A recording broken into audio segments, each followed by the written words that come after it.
Hey, welcome to Leading Agile SoundNotes. This is 2018. Jessica Wolfe is here. Jessica, Happy New Year. Happy New Year. So we're going to kick the year off with a video podcast. We're going to talk about a couple different things, which we haven't totally figured out yet. We're kind of in the middle of sorting it out, so hopefully it'll go okay. Brand new year. People always start out the year with resolutions. You know, they want to lose weight, they want to get in shape, they want to whatever. A lot of them set goals that are unrealistic, and it just becomes a sort of depressing thing that you didn't do. What about with teams? Do you think that it's worth the time for a team to try to set some resolutions now that we're at the start of a new year? Absolutely. I would say maybe not call it resolutions, but look at your team charter, right? Okay. I always bring it back to purpose, right? So when you're working in a company, what is the company's purpose? Now, if you're working, if that company has many different value streams, right, or different divisions, departments, what is that purpose? Your team, what is that purpose? And getting to Okay. that and making sure that individually you're looking at your purpose on that team, and are you fulfilling that? Is that even something that's visible? Is that something maybe that the team needs to actually talk about? Realigning what their purpose is. Maybe there was changes in that past year where their purpose might have shifted a little bit. Maybe they've taken on new roles. Maybe they've taken on new responsibilities, and understanding how that might realign what their previous charter is. So let's try to take a typical scenario. I'm a developer on a team. I was hired to do one thing. It hasn't really worked out that way. I'm on this team. I keep getting the same kind of stuff. And I have a job and I like the people I work with, but they don't give me stuff I want to do. I'm not really being challenged the way I want. I don't have any power to change that. Like what would you suggest to somebody on a team who's in that situation, which I'm sure there are lots of people in that situation. Yeah. So I've been in that situation before, not as a developer, but in other roles. And really, for me, it's, well, what would it look like if this situation was what I want it to be, right? What would the perfect scenario look like? And this is a introspective that you probably need to do with yourself. It might be nice to have someone like a mentor or, a buddy there with you to kind of like facilitate and walk through it. But really, what would it look like for me to be in the ideal role?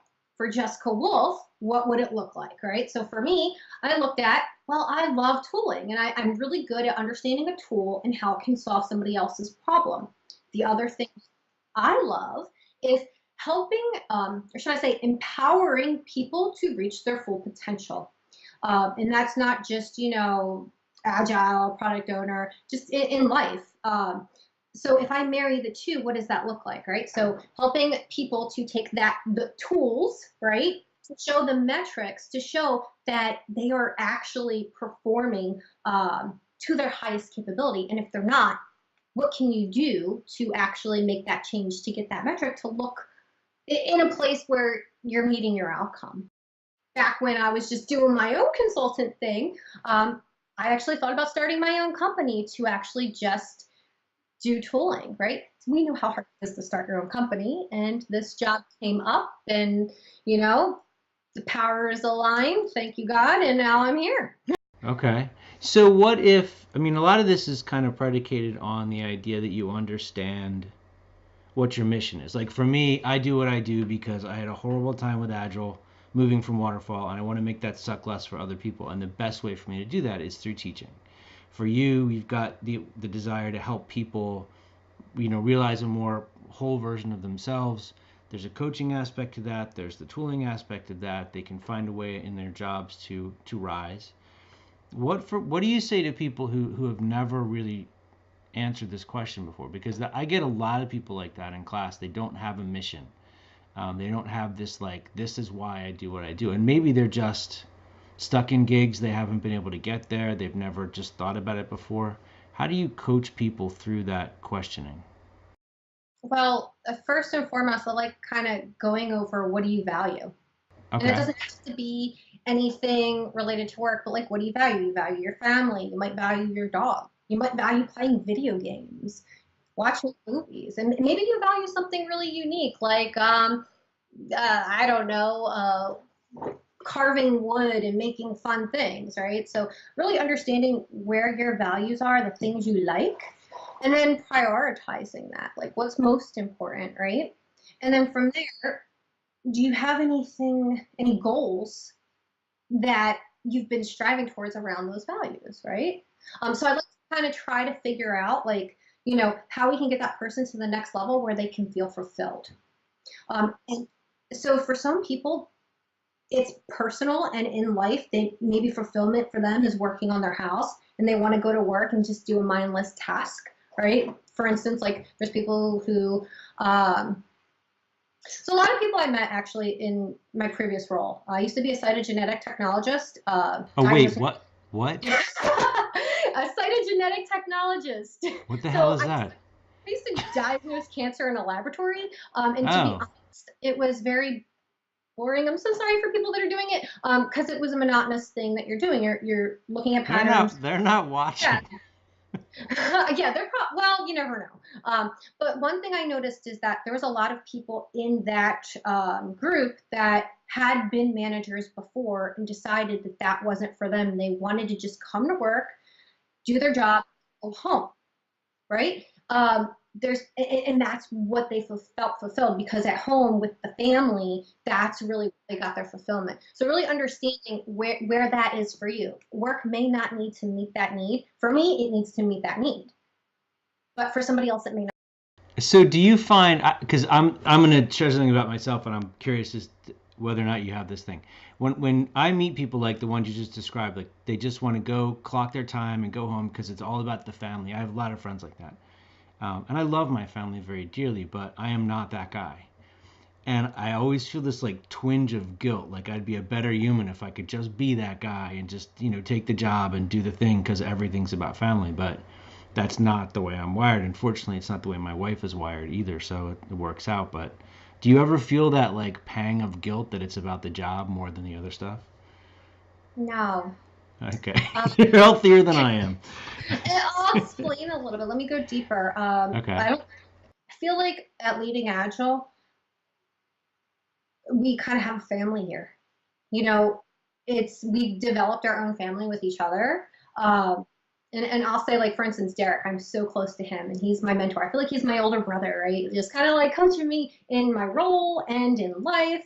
And, Scott Selhorse is another one who I just Yeah. feel like I can call Brilliant at any guy. point, right? Jenny, Rachel. So I feel like we have, and so at some companies, I'm sure people feel the same way. We've developed our family here. At the same time, I'm able to really use the skills that I have in life that I would use with my family, with not just guys, but also with our clients. And, you know, we're fulfilling our purpose in that way. Now, there's probably, I don't know anybody at our company who's like, I just want to come to work and get the job done 9 to 5 and then go home and be with my family. I don't really know anyone like that here. Maybe there are people. I just haven't seen it. Yeah, I don't Uh, think that. I don't think I there mean, are. it's not really a consultant thing to do. Um, but at the same time, even if that was the case, I feel like there's a lot of fulfillment and a lot of flexibility here to be able to do. Yeah. Okay. Cool. Um, all right. So somebody's going through this process of trying to figure out what their value system is, and figure out if their job aligns with it. It would be simple to say, well, if it doesn't align, you just quit, go work somewhere else. But what steps do you recommend they take before they bring out the hatchet? so so first and foremost, figuring out your purpose and where that aligns, right? Also, do you really understand your company's purpose, your team's purpose, and where that aligns? And if there are gaps, there may be ways that you can fill those gaps to help you feel more fulfilled. Uh, so some companies have other things that you can do. When I was at Malwarebytes, there was a culture club. So you could join the culture club and help to promote, I guess you would say company culture. However, it was more along the lines of, I know that's funny. No, I'm laughing because I was when you said it, I'm like, oh my God, are they gonna make you sing Boy George songs? Because that would be awful.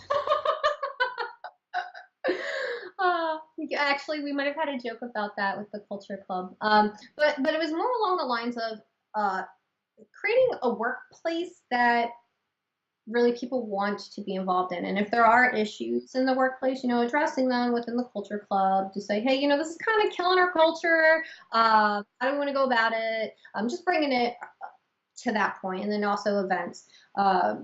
So that was a fun thing that you could get involved in. Other companies have mission projects, things like that, like once a year where you can go out and do a mission project with your company. And so that's where I would look at opportunities within the company, maybe even creating those type of organizations. When I was at NeoGenomics, they had a health and fitness club, right? So that they started that. So that was something that, maybe it's not exactly related to what you're getting paid to do, but a lot of companies have these other things that you can partake in to help kind of connect everything, to network yourself, and to help you feel more like you do have a purpose, like a belonging there. Okay. So I wanna share a couple things that I found really helpful in trying to figure this stuff out. So many years ago, I did this personal Kanban experiment that I've talked about and blogged about before, but Brian Bizzuto kind of coached me through it, and he made me sign up for this happiness tracking tool, which I thought was really stupid. And I really was very resistant to it. And it'll like ping you several times a day, be like, what are you doing? How do you feel about it? And I thought it was really dumb, but nothing in my life has taught me more about myself and how I respond to work than that particular tool, which I'll put a link in the show notes. And it made me realize that even when I feel like overwhelmed and overburdened and overtaxed, everything I have to do is awesome. And I'm really excited to be able to have to do it. And it made me kind of re-evaluate all the stuff that I would have said before was like, oh, this sucks. It's not in line with my mission. My mission was different than I thought it was. And it really took a way of like holding up a mirror to it to see it better. Have you found anything like that that's helped you kind of evaluate what your value system is and figure out how to tie that back to work? It's funny you say that, because there was an app I used too. I think it was called the Productivity Tracker. And what it did was it kind of outlined what's important to you, and then really helping you establish what are your goals, right? What are the outcomes that you want to achieve? So for me, back in the day, it was actually figuring out who am I, right? And then you would have activities and things that you would do that you would actually track to that would, it almost like epic feature story. If you think about it, it almost looked like that. It was an app.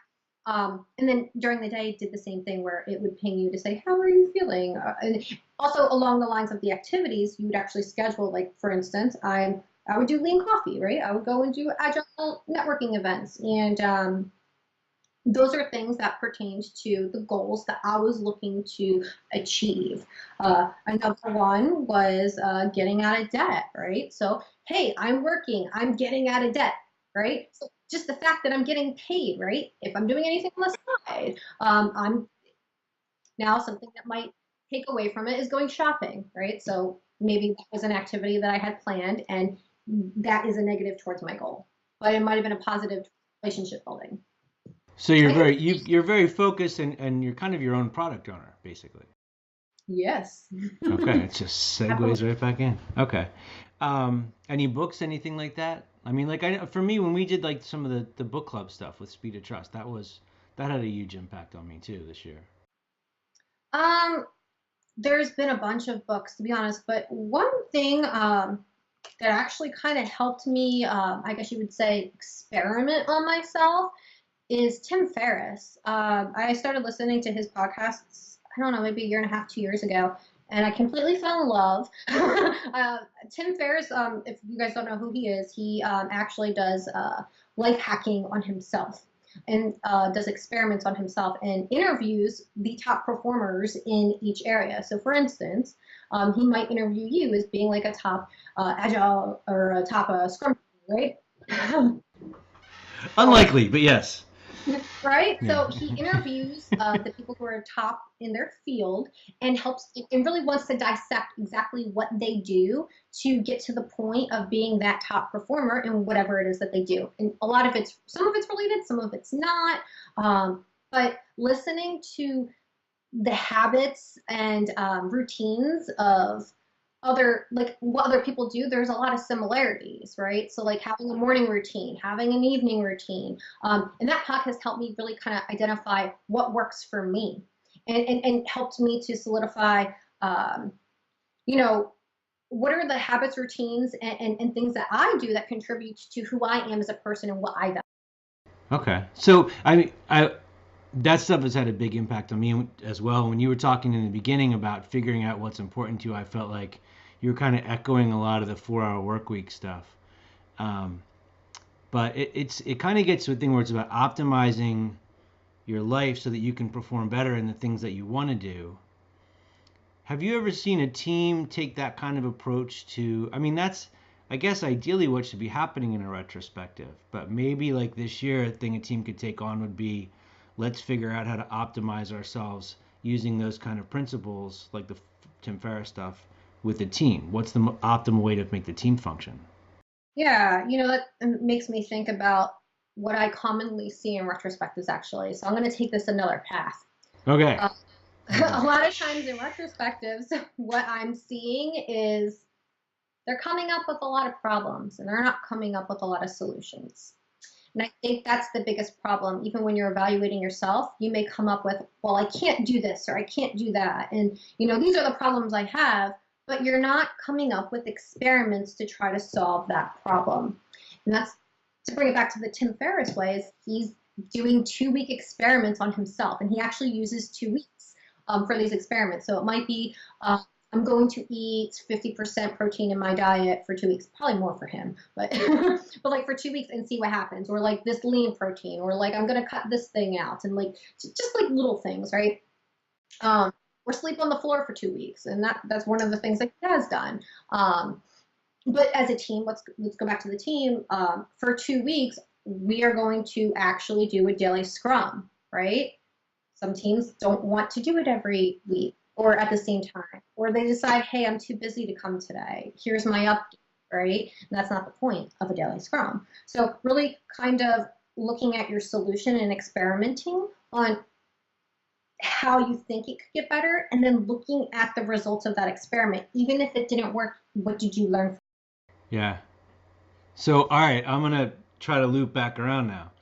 I think if you're on a team that, if you don't feel fulfilled, if you feel like you're not, you were hired for this purpose, you're not getting to do what you were, brought in to do, you don't feel it challenging and creative. Like one of the things I always say to people is before you bail, make sure that there's not something you can do to learn from this. Like to me, there's always experiments, even in horrible situations you don't want to be in. It's an experiment. Can you find a way through the puzzle? Because if you don't, you're going to end up with the same puzzle again later on. So maybe finding a way to optimize the team, taking that kind of a role instead of just feeling like, my job sucks, talking to your team members about let's see what we can do. Let's try growth hacking on the team somehow, or something that we can kind of run experiments on. And maybe experiment maps is a great place to start. Maybe we should do a podcast about that. But I don't think anybody should stay in a job where they don't feel fulfilled. But I think before you just bail, you have to figure out what fulfills you first. Absolutely. And it's your responsibility to be fulfilled, not anybody else's. Like you have to go get it. It's not just gonna it's not just gonna appear like, oh, I'm fulfilled. No, that's not how life works. And you have to work to get to the point of fulfillment. It's not gonna come to you. So if you're not feeling fulfilled, what is it that you could be doing to get to that point where you are feeling fulfilled? Cool. That's All right, this that's was really great. what I look at. All right, so before we go, I want to. Do you have one thing you're going to run an experiment on in the next couple months? So one thing I'm running an experiment on is actually internally. I'm building out a system using Jira Service Desk uh, internally for.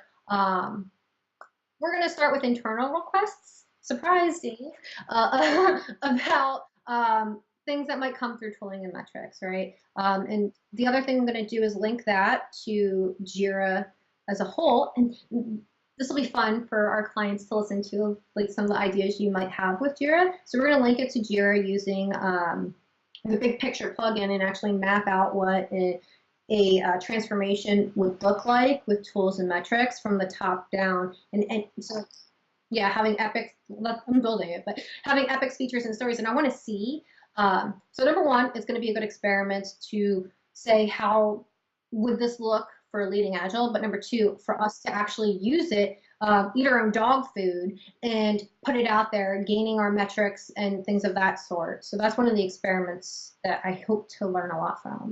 Cool. That's awesome. Well, I have two, and you inspired one of them. So one, I want to get ahead in the podcast and do a lot more video. So I often end up doing these at like finishing editing them like at 2 o'clock in the morning the night before they have to go live when I'm supposed to be teaching the next morning. I don't want to do that anymore. So I want to get ahead. I want to do more video, and I want to find a way for us to do lean coffee, which you had suggested doing a video lean coffee. So you and Derek and I have to figure that one out. Even if it's just internal for Leading Agile to start with, we can play to see what that looks like, and then maybe some of our listeners, I think they would enjoy that. Yeah, so if you're interested in participating, send me an email, dave.pryor@leadingagile.com. We'll put my stuff on the bottom of the screen. And Jessica, if they want to get in touch with you, what's the best way for folks to do that? So LinkedIn is the Jessica Wolfe. So if you do LinkedIn, the THE Jessica Wolfe. Twitter, same thing, THE Jessica Wolfe. Facebook, same thing, THE Jessica Wolfe. All right. And I'll put links to all of it in the show notes, and obviously they can contact you through Leading Agile as well. Right? Cool. All right. Well, thank you very much, and Happy New Year. Happy New Year.